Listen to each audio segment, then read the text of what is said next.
সক্রিয় বিশ্বাসের উদাহরণ। জলের উপর দিয়ে পিতরের পদাচারণ কাহিনীটি বাইবেলের সক্রিয় বিশ্বাসের অন্যতম একটি ক্লাসিক উদাহরণ। এই কাহিনীটি আমরা পাঠ করি এবং দেখা যাক এ থেকে আমরা কী শিক্ষা লাভ করি। এরপরেই যিশু শিষ্যদের নৌকায় তুলে দিয়ে তার আগে সাগরের অপর পারে পাঠিয়ে দিলেন এবং সেই সঙ্গে জনতাকেও তিনি বিদায় দিলেন। এইভাবে জনতাকে এড়িয়ে তিনি একা প্রার্থনা করার জন্য পাহাড়ে উঠে গেলেন।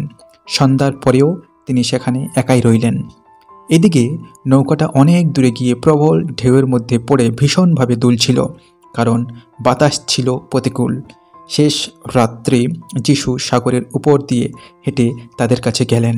শিষ্যরা তাকে সাগরের উপর দিয়ে হাঁটতে দেখে ভয়ে চেঁচিয়ে উঠলেন, ভূত, ভূত!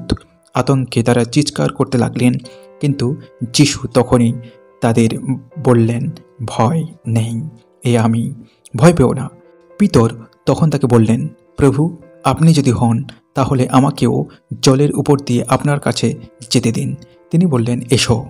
নৌকা থেকে নেমে পিতর জলের উপর দিয়ে হেঁটে যিশুর দিকে এগিয়ে গেলেন, কিন্তু বাতাসের জোর দেখে তিনি ভয় পেলেন এবং ডুবে যেতে যেতে চিৎকার করে বললেন, প্রভু, আমাকে বাঁচান। যিশু সঙ্গে সঙ্গে হাত বাড়িয়ে তাকে ধরে ফেললেন। বললেন, তুমি সন্দেহ করলে কেন? তোমার বিশ্বাস এত কম?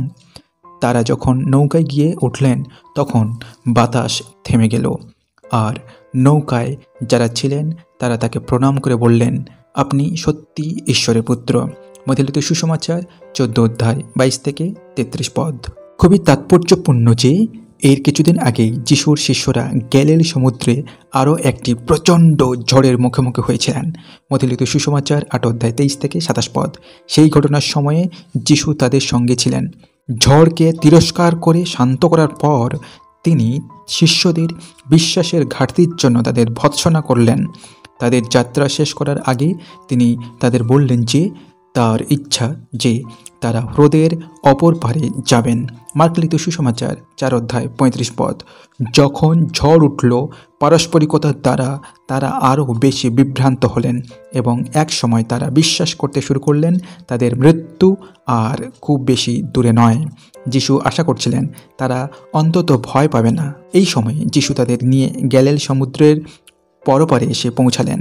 এরকম করার জন্য তিনি নিশ্চয়ই আত্মা দ্বারা চালিত হয়েছিলেন এবং তিনি নিশ্চয়ই জানতেন যে সেই রাত্রেই তারা আবার প্রবল ঝড়ের মুখে পড়বেন।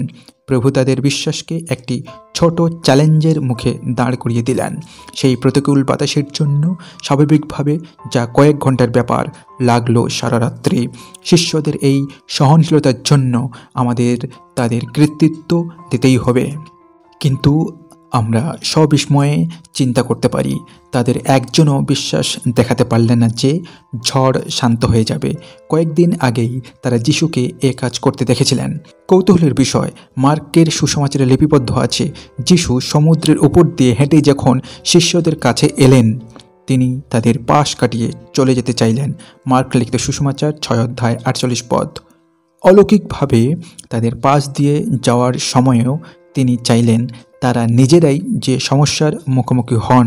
এ থেকে আমরা একটা ইঙ্গিত পাই যে তারা প্রার্থনা করছিলেন না বা ঈশ্বরের প্রত্যাশায় ছিলেন না। আজ এই পর্যন্ত। কেমন লাগলো জানাতে ভুলবেন না। ভালো লাগলে অবশ্যই সাথে থাকবেন।